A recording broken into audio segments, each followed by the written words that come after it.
I didn't look at his saw to see if he does that. No. Well, it's like the new steel saws. They got that weird shaped tooth on them. You gotta buy the special file for it and everything. It's not really? It's not the round file anymore. It's like the octagon file. Oh no shit. Yeah. That's why I was talking to the forester the other day about chainsaws, and he said these new steels are all changing over to everything's like even the carbureted one. Yeah.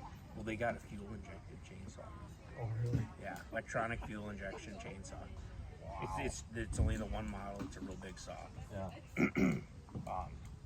But even the carbureted ones, they're all electronically controlled carburetors. You can't adjust them or anything. You got to take it in the shop to get it worked on.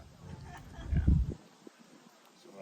So then after he told me that, and now that you told me this, Yeah. I don't think I'm gonna get a seal anymore.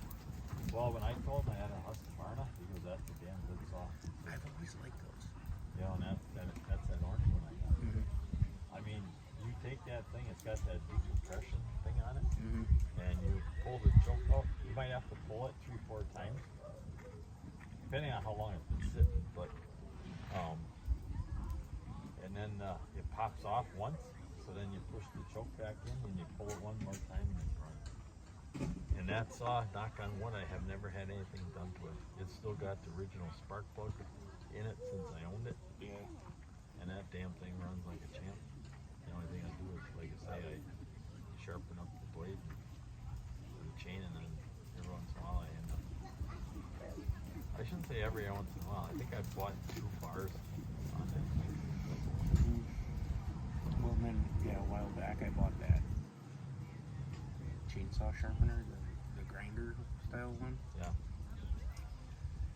and it works, but I don't know, I feel like ever since I started using that, I feel like I have to sharpen the chains a lot more often. Oh, really? Yeah. Well, you know, when you look at your chain, you got your teeth, Mm-hmm. and then you got that little piece that sits in front of it. Mm-hmm. The Yeah, teeth the that, little depth yeah, gauge thing.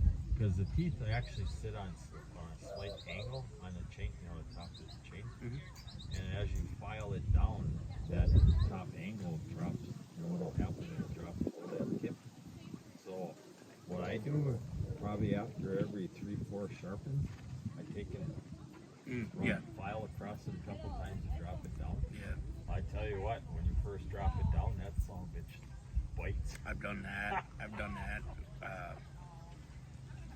I did that with a brand new chain. I did 3 swipes on each one of those. Yeah. On a brand new chain. And that first cut I made almost ripped right out of my hand. It grabbed so hard.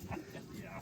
Oh! I know. It's amazing But- how it bites. But it's like, and I do that every couple of sharpenings. I'll Okay.